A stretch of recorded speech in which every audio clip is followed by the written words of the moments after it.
So what are we seeing? So this is 63,000 square feet. This is the facility that was the shell of the facility where we're supposed to be doing indoor grow, staff rooms, the whole facility itself.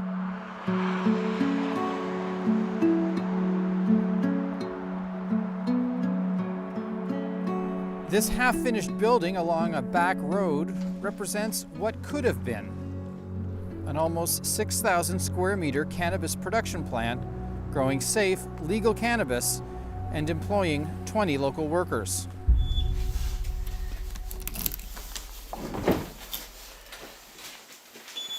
So this is the facility that was built. It was built to get the licenses. So a small little facility, temporary, meant to get the licenses. Once you got the licenses, then the plan was to expand, to grow, to add on to this. This was our flowering room. We don't have any lights on in there now, of course. Crystal Cure ran into construction issues and scaled back to this small section of the building, and for a while they made it work. We were selling our product at points in Nova Scotia, New Brunswick, Saskatchewan, PEI, and then we also had our own retail store here at the facility. We were the first ones in Atlantic Canada to do that. Crystal Cure soon discovered another problem, a government problem, taxation and pricing. And with no changes on the horizon, the plant shut down last August. Yeah, for federal fall economic statement in both 2022 and 2023 came out, and there was absolutely no sign that there was going to be any reform, any help at all. There are two issues here.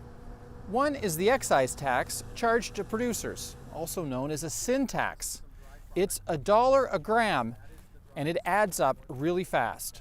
It was still, the excise tax is 35% at least of our top line sales. And anytime that 35% right off the top before you even go to the market is gone in pure excise tax, not to mention sales taxes, not to mention fees, Health Canada regulatory fees, security clearances, we just couldn't get to a point where you're able to make money.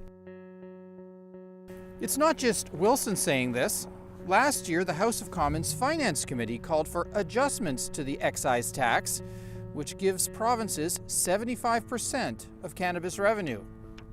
The Competition Bureau of Canada said in a 2023 report, the excise tax was a major barrier to competition. There's many issues facing the industry. Excise is not the only one, but it is a significant one. The second issue is the markup at government-owned stores like this one. When Ottawa legalized cannabis, provinces saw a cash cow, even though the federal goal was to keep prices as low as possible to lure customers away from the illegal market. Wilson obtained this mandate letter from the previous PC government to Cannabis NB, directing the stores to maximize profit. I think a lot of people missed that the federal government's goal the entire time was really never about revenue generation. It was about protecting public health and public safety. Both revenue streams, excise tax and store profit, have been rising since cannabis was legalized, earning New Brunswick almost $37 million last year.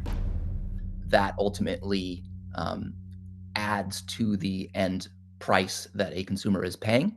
And when consumers are choosing, which products they want to buy, either from the legal market or the illicit market, price is obviously a significant factor. The big ones in this document that really stood out. Wilson also got this federal briefing note through Access to Information, warning then Finance Minister Chrystia Freeland that producers were in financial distress due to markups beyond the original plan.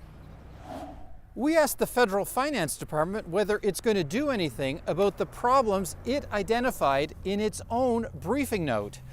The department said it's continually reviewing the tax framework to make sure it's fair and effective, and pointed out the illegal market is down to 30%.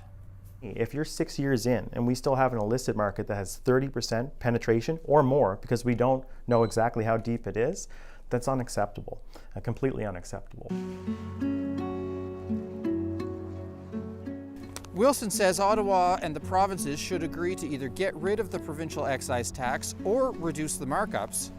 Cannabis NB and the Provincial Finance Department did not provide an interview or a comment.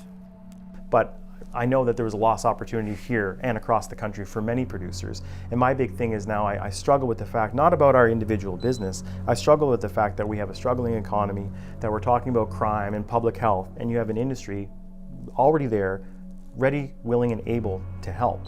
And no one seems to want to give them the time of day. That's the part that's most disappointing to me.